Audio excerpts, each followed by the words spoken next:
নাগরিক ঐক্যের সভাপতি মাহমুদুর রহমান মান্না বলেছেন, যারা বেনজির এবং আজিজকে তৈরি করেছেন তাদেরকে এমনি এমনি যেতে দেওয়া যাবে না। আজিজ এবং বেনজিরের বিরুদ্ধে এখনো মামলা হলো না, এই দাবি নিয়ে রাজপথে নামতে হবে।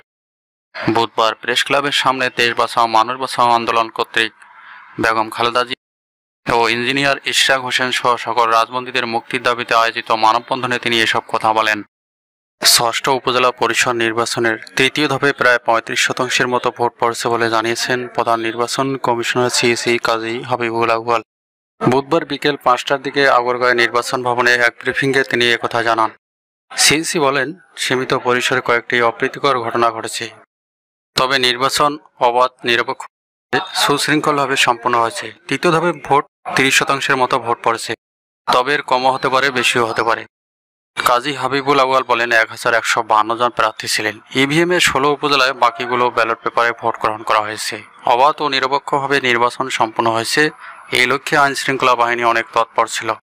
এছাড়াও তিনি আরও বলেন, খুবই সীমিত পরিসরে অপ্রীতিকর ঘটনা ঘটেছে। ভোট কারচুপির চেষ্টায় ৩০ জনকে আটক করা হয়েছে, ২ জনকে কারাদণ্ড দেওয়া হয়েছে। সংঘর্ষের ঘটনায় ৬ জন আহত হয়েছেন, একজন প্রিজাইডিং অফিসার অসুস্থ হয়ে মারা গেছেন বলেও জানান তিনি।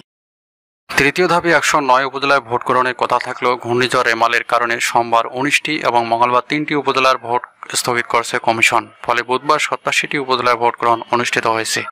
কেউ অপরাধ করলে তিনি যতই প্রভাবশালী হন না কেন, সরকার তাকে সুরক্ষা দেবে না বলে জানিয়েছেন প্রধানমন্ত্রী বেসরকারি শিল্প ও বিনিয়োগ বিষয়ক উপদেষ্টা সালমান এফ রহমান।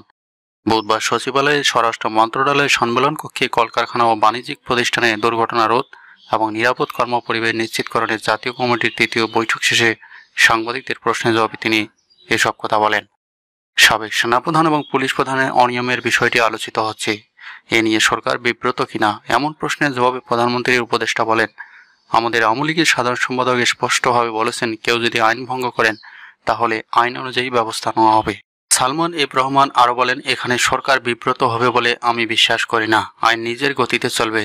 তিনি যেটা বলেছেন, লোকটা যতই ইনফ্লুয়েন্সিয়াল, প্রভাবশালী হোক না কেন, সরকার কোনো রকম প্রোটেকশন কাউকে দেবে না, আইন নিজের গতিতেই চলবে।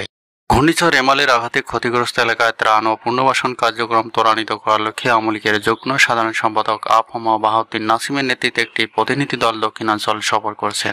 বুধবার তারা প্রথমে পিরোজপুরে যান, এরপর পটুয়াখালী কলাপাড়ায় গিয়ে সেখানে অবস্থান করছেন।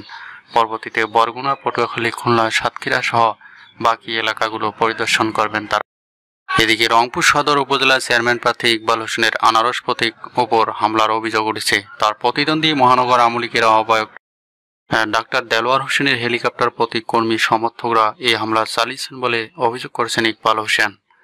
বুধবার ২৯ মে দুপুর ১২টার দিকে সদর উপজেলার মোবারক হোসেন সরকারি প্রাথমিক বিদ্যালয়ে এই ঘটনা ঘটে।